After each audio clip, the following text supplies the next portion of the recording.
मंडळी, अचानक पाहुणे घरी आलेत आणि पटकन असं काय करायचं तर बघा पुढं बेत पाहूया. इथं गव्हाचं पीठ घेतलेलं आहे 2 चमचे. त्यामध्ये घातलं थोडं चवीपुरतं मीठ, थोडासा रवा घातला आणि व्यवस्थित असं हे पीठ मळून घेऊया.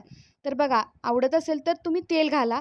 तर पीठ घट्ट असं मळून घेतलेलं आहे. तर 4 आंबे घेतलेले आहेत. 4 मस्त असे आंबे पाण्यामध्ये अर्धा ते 1 तास भिजत ठेवले होते आपण. मस्त असे थंड झालेले आहेत. सगळा रुचिका पण आंब्यातला काढून घेतला आणि आपल्या पारंपरिक पद्धतीनं इथं आपली आमरस करून घेतलेला आहे.